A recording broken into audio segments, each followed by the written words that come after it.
Hey, Jua. How are you? Good to see you, buddy. Thanks for inviting me down here. You may not know, but I've been down here many times because Forest Hill Covenant Church is actually one of our denominational churches, but it's also a building that's important to you. Yes. Our church, the church that I planted, our Heart Change Fellowship, we met here for several years. Well, I'm glad to start here, and I'm looking forward to our day together. So why don't you lead the way? Let's go.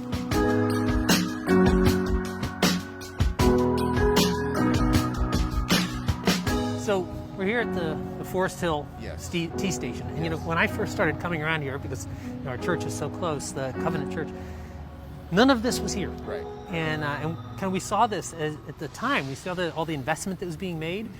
Thought, wow, this is going to be a game changer for this neighborhood, because for so long, because of the way the highways kind of were organized, that the big flyover and just uncrossable roads, it was almost like there was a wall separating the more affluent part of the city and then kind of the more neglected parts of the city in Dorchester. And so a lot of us, at least me, we imagined, okay, this is going to be breaking down that wall. This is going to be suddenly building a link and integrating these communities. And yet, I've heard that hasn't worked out quite the way that we'd all dreamed it might. Right, yeah, it's very interesting because they've made such a huge investment in this community. As you mentioned, the flyover, the overpass is now down. There's now an opportunity for people to drive through and actually see what's in the community. But one of the interesting aspects about this Forest Hills T station is you kind of have four different parts. You kind of have the lower bus terminal, the higher bus terminal, the commuter rail, and the Orange Line. And what's interesting is in many of the instances, especially between the bus lines, you have the bus lines on the southern side that go primarily to points like Mattapan, Dorchester, parts of Roxbury. And then on the northern side with the buses, they go to the western suburbs. So kind of more affluent. More affluent, more West white. Roxbury, predominantly white. And so it's very interesting that even in 2020, that this station is still somewhat segregated. When people begin to enter into the station, they may be there physically, but there's nothing to actually bring them together so that they actually have conversation and dialogue and actually learn from each other. As we think about that, just our tendency to only be with people who echo our own narrative. Because we want to be the kind of people who are breaking down walls, who are building bridges, who are making new connections, and ending some of those alienations. How do you do that when clearly just proximity isn't enough? Proximity definitely isn't enough, because you recognize even, you take the example of the station here, even versus a church. Like, you can't just say, hey, we have people of kind of many ethnicities in the church and expect everyone to kind of come to the table and feel as if they are all being valued if it's not an intentional attempt to say, what can I learn from you? Tell me about your experiences. What has your experience been in this city or in this community? What is it like in the spaces you're in? And so it takes an intentional effort to come back and really ask those questions. I've seen many multi-ethnic churches where you have people who, may be a person of color and they don't really feel valued because they're not really being leaned upon to ask questions about who they are or about their cultural experience. And so I think as the body, it behooves us to ask those questions, and no matter what spaces we're in, to really learn about people and to build intentional relationships so that it's actually mutually beneficial to each person. Prior to Highrock, I had worked in a couple other great churches around the city that pride themselves on actually being multi-ethnic. And they started out as white churches and then now kind of have a much richer mosaic. But I think, I couldn't name this at the time. What we meant by multi-ethnic is anyone is welcome to come and join our service, our culture, our structures. From a monocultural perspective. And the largesse that we're offering, the graciousness that we're offering, the hospitality is we're going to pretend not to notice that you're not white. And so we're going to give you the privilege of being treated as though you're white. And we never named it, but again, that's sort of the baked in sort of white privilege, white supremacy, that just assumes, of course, that's what you'd want, is just to be treated like one of us. Be in here with us, And in fact, I would never ask hey, tell me about your perspective as that you're the things you can see that I can't see because you're not white, because you've had a different experience, because you have a different experience each day in the world. Right. I would never ask that question because then that would be unwelcoming. I'd be treating you as if you're not white. Right. But I think that just shows how superficial, even well-intentioned attempts at multi-ethnicity can end up being, and in fact create further alienation when we are trying to bring reconciliation. Yes, and it's a very hurtful gesture, because I've been in those spaces as well, where the idea, even without saying it, is you should be happy you're in the room. That's you right. Should be happy You're lucky to be here. That you're at this table because we invited you here. And so that's the unintended consequence of many of the spaces when there are assumptions about people in those spaces and not really an attempt to say, what can I learn? How can you teach me or inform me about my own experience? How am I holding on to potential biases, presumptions and things of that nature? And so it takes kind of a relationship that actually brings it together in a way where there can be some mutual learnings from each group. I also think it's not just around ethnicity that this happens. Right. It's around education. It's around income. And so as relatively, affluent people will pretend not to notice that the poor people that we've invited into this space and they're lucky to be here with us, that they're poor or that they're less educated, rather than assuming because they are less educated, because they have had to experience more scarcity, they have access to kinds of knowledge, kinds of wisdom that someone like me just not going to be able to see. Right. Totally. They have a given experience. So I remember years ago I heard, you can learn something from any person if you just ask the right questions. That's right. And so with that same individual, they may know a host of information about a number of different things, but in many instances, assumptions are made so that those questions are never processed and never examined. Questions are what break down barriers, and instead of going in with statements, having the humility to ask questions, to admit I don't know. And I think how interesting it is that Jesus asked so many questions and answered so few. Right, it's totally true. And then you think about Jesus and how those questions were always communicated to really bring out what was in that person.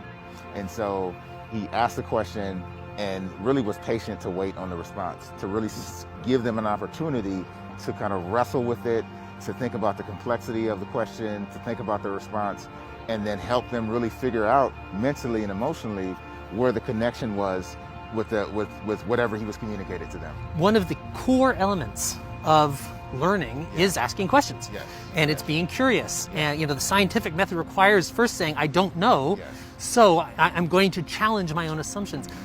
And yet very few of us have the ability to take that same way of approaching our academic work and bringing that into our personal relationships. Because so often we think, well, hold it, I've got an advanced degree and whatever. I already know the right answers.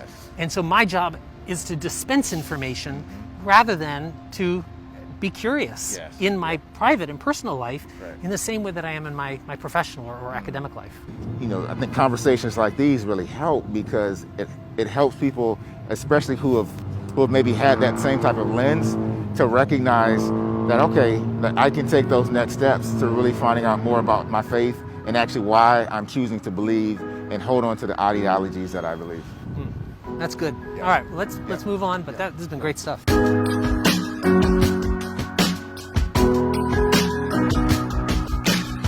Tell me about this place. Yeah, so this is a school. Our church had we engaged this school in a number of different capacities. We had a mentoring program here where folks from our church committed to mentoring a student for an entire year. And so the mentoring program, we actually saw it as an opportunity to disciple. And so they would spend 4 hours a month with a student. And so just a great partnership with the school that also opened up the door for us to be able to do other things. One school year we said to the headmaster, we said, would you mind if we just prayed with you? And just had an opportunity to pray with you and any of your staff that was interested. And she said, absolutely, I'd love for you to pray with me. Pray with her. And she said, "This was so amazing. I so appreciate it. I feel like this is helping me, you know, in my day." She said, "Would you mind coming back?" And we said, "Sure, we'd love to come back. What are you thinking? We could do this quarterly?" She said, "No, can you come back next week?" So we said, let's come back next week. So came back next week. She said, "Can we do this every Tuesday morning before school starts?" There's something about being in the city where it's harder to hide some of the problems. Yeah. I remember my wife and I, when we first got married, we weren't very good at marriage, and we didn't have any money, right? I was working practically for nothing, and she was still a student. And so we really were so impoverished, and we lived in a place that was small, with such thin walls to the next neighbors. Yeah. That we'd have conversations and our neighbors could hear them. Oh, We had a fight. Yes. Man, our neighbors would come out the next morning and say, "Hey, how you guys doing? Right. Did it work out okay? You know, you guys need help?" Right. Whereas nowadays, if we were to have an argument or something like that, right, we have a freestanding house, and there's enough distance to the next house that they wouldn't hear us. Right, right. And so actually we can remain isolated with our problems more easily. Yes, yes. And it's so true. I mean, because you think about it, the isolation is a really big piece. Yeah. Because for many of those, you know, instances and individuals, it's easier to kind of stay away from neighbors because I have all the accoutrements in my home to kind of, whether it be technology, you know, other resources, to kind of keep me separated from my neighbors. You know, what's funny is my wife and I, we lived in Boston for several years, for, you know, 13 of our 14 years being in Boston, you know, in this area we've lived in Boston. And what's so amazing is, like, we had such great relationships with our neighbors. The neighbors, you know, kind of talk to each other, they know each other, you know, they're in each other's spaces having conversation. But I found that for my friends who potentially live in other communities outside the city, I've heard on so many instances where I don't know my neighbors. Like, my neighbors never come out. You know, they've got grounds people who work on the grounds, and they've got, you know, other, you know, individuals who kind of help out. So they're never really outside in the community. And so it's a very different conversation in terms of really understanding what neighboring looks like, you know, from a city perspective, even in, you know, in contrast to some of the areas outside the city. I'm going to hear how you did some of the math Yeah. around your own living situation. Yes. You lived in Boston Yes. for 13 years. You were really a part of it, and your church is deeply invested in the urban kind of renewal and urban neighborhoods and relationships. Yeah. I know that, you know, proximity, presence are high values for you. And yet you chose then to move outside the city. Yes. And, you know, to take your family to live somewhere else, even though you're still working in the city. Yeah. How did you think about that? How did you end up making that kind of choice? Yeah, I mean, it was a very, very involved process. You know, we moved to Boston in 2006, and last year just moved outside the city. And when we moved here, we thought, you know, we're going to be in the city, you know, pretty much, you know, for our entire time, and actually looked at a number of different spaces inside the city. You know, my wife and I, we have 4 kids, all between the ages of 14 down to 8, and we just felt like we needed more space. I mean, we were living in a townhouse that kind of went up, small yard, you know, street that wasn't crazy busy, but, you know, had some traffic here and there. And so we felt like it was time for us to find something bigger.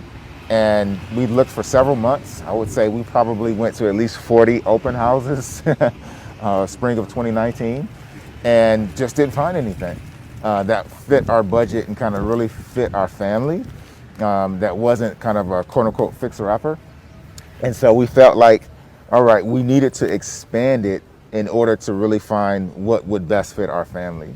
Yeah. And so it was a tough decision to say that we're going to make a transition from living in the city to outside the city. But I also recognize that with me not being kind of the full-time vocational pastor, like, I didn't feel the sense of us having to live in the city in order for me to have to communicate we just didn't feel like it was a need, you know, for our family at the present time.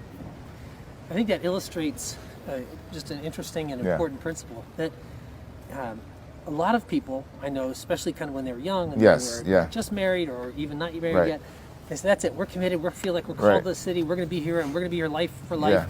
And I think that's a beautiful call. That's what a great mission. Thanks be to God. and they get engaged, they get to know the neighborhood, and then they have a kid, and there's, we're committed, we're gonna, they kind of run the stroller over the uneven sidewalks. Yes, right. There's just Yeah, lot of friction. you make it happen. You do it, right? You do it. That was us. But there becomes a point at which people end up realizing, hey, I actually have multiple calls, and part of my call is to be a parent to these kids. Yes, And part of my call is to engage in this city, and I there's no way to be purely devoted to one or the other. Right. That in fact I need to then be able to balance the tension between these. I want to be in the city. I want to be also close to my workplace. I want to be in the city. I want to be in a place where my kids are going to be able to really thrive and have enough room. And I just find we're always having to make those kind of difficult decisions. Yes. And that in isolation, we can become fundamentalists and say, oh, no, this is the right way to be faithful to your family. This is the right way to be faithful to your city, to your calling, to the poor, whatever. But we don't get the luxury of simply choosing one. I mean, that's so well stated, because I think when conditions, it's kind of like economics. When conditions change, other decisions are eventually made. That's right. And so, for example, in a community like Jamaica Plain, you'll notice that for a lot of the playgrounds for younger kids, they're packed. And when the weather's warm, they're packed. Families are kind of busting out the seams at the playgrounds. But when you look at the next stage of playground, so the stage of like the 5 and 6 and up, when kids begin to be school aged, they're ghost towns. And so it's a very different complexity, because folks realize that when my kids get a bit older and I'm looking at education, I'm looking at more space, I'm looking at additional conveniences, it's hard when you're living in a condo on a busy street and you've got to park 2 blocks away with groceries to bring in with your family. Whatever we do, how we love people, how we serve people, what we give, how we give, has to be informed from a perspective that is led by Christ, and led by an opportunity to really think deeply around how are we actually serving these people? Is it actually helping them? And is it actually not just meeting a need, but is it being done in a way that really honors the people of that community? As somebody who is a man of color, who's been serving in this city for a long time, the perspective kind of that you have from that, what would be your hope for the way that we would engage this city, that you think, hey, this is something actually we really could do together? Yeah. This was actually something that I talked about as well when I was pastoring, is as the body of Christ, how can we be seen as contributors and not just consumers? How can we be known for the inherent value that we're adding into these spaces? And so even if you're living in the suburbs, there are marginalized populations who even live in those communities. And you may live in a community that's 90% white, and if you look at some of the police reports, you may notice that 40% of the incidents in my city are with Black people or with Latinos. Like, why is that? And so beginning to take some deeper steps and some deeper dives into understanding some of the complexities that happen in your own local communities can also even to help you, to inform you about even ways in which you can engage within the city as well. I think something you just said is just so transferable to so many things and so important. Right. That making that move, we're talking a lot of times in churches about trying to help our people, instead of just being consumers of kind of spiritual goods and services and, were you entertained kind of thing, to being able to be contributors and saying, no, God actually has given you gifts as a part of the body. You are an important part of this body, and if you don't serve your function, the whole body is going to miss out. We all suffer. And we think about that as a church. We know that same mentality, that same calling and responsibility applies to the way that we interact in our families, and it applies to the way that we interact in our communities. That it's not just what am I getting out of this, but what am I able to uniquely add that makes this whole city more robust. And oftentimes we talk about that phrase from Jeremiah, the call that God gives is to seek the peace, the shalom, the flourishing of the city, of this place where I've called you. And a lot of times we've reduced that to just peace. Am I seeing open conflict and hostility? No. Am I part of open hostility? No. Well, mission accomplished, but it really means more seek the flourishing of your city. And part of seeking it means actually like go out, right. go out and do something, Yes, get you have to engaged, participate, pick right. up a shovel or just make some effort, extend yourself, take a risk. And begin to say, what are outlets where God could potentially use me to be an advocate? You know, obviously we know that God calls us to, you know, love our families. You know, he wants us to see our work as ministry as well, right? But then also to be able to see kind of the communities that I'm in or I have access in and say, how can I be an advocate for others? How can I be a resource for others? How can I love others? How can I serve others as Christ has kind of blessed me?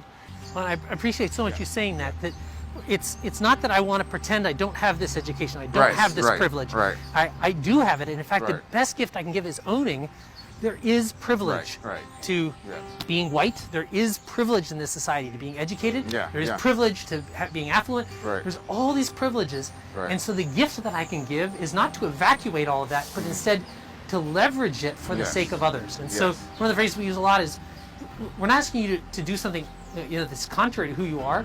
We're actually asking you to be who you are, believing that God made you who you are as a gift to the body, as a gift to everyone else. So how do you be yourself for others? And I mean, and this kind of even goes back to what we're talking about with Jesus. Like, he didn't deny kind of the character of who he was in order to love fallen humanity. He brought his entire self. And so, you know, I think the way in which you've articulated it really well, and you know, I appreciate kind of hearing how you flesh this out with Highrock, because it's such an important conversation. Oh, well, great. Man, this has been such a great day. I really appreciated this time with you. So great to be with you. Thanks for coming out to my community.